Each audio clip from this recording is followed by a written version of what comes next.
زنا کے بعد اسی لڑکی سے نکاح اور پیدا ہونے والے بچے کے نسب کا کیا حکم ہے؟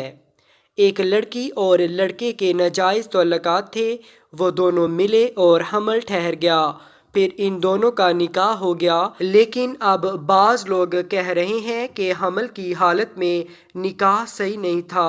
اسلامی نقطۂ نظر سے رہنمائی فرمائیں، نیز یہ بھی بتائیں کہ بچے کا نسب ثابت ہوگا یا نہیں۔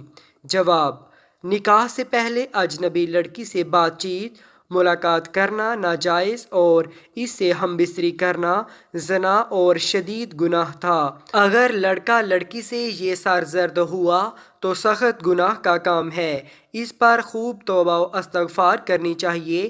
باقی زنا کرنے کی وجہ سے حمل ٹھہرنے کے بعد زانی سے نکاح کرنے کی صورت میں نکاح منعقد ہو گیا تھا، کیونکہ حاملہ سے نکاح کی ممانعت اس وقت ہے جب وہ کسی کے نکاح میں حاملہ ہوئی ہو اور پھر عدت میں ہو تو اس سے نکاح جائز نہیں ہے۔ لہٰذا لوگوں کا یہ کہنا درست نہیں ہے کہ نکاح منعقد نہیں ہوا۔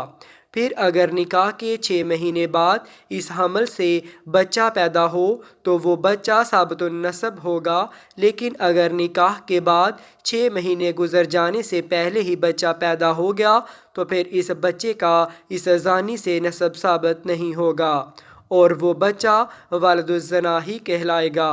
البتہ اس صورت میں اگر زانی اس بچے کے باپ ہونے کا اقرار کر لیتا ہے اور زنا کا ذکر نہیں کرتا تو بھی اس بچے کا نسب اس سے ثابت ہو جائے گا۔ اللہ تعالیٰ سے دعا ہے کہ ہم سب کو برے کاموں سے بچنے اور اسلام پر چلنے کی توفیق عطا فرمائے، آمین۔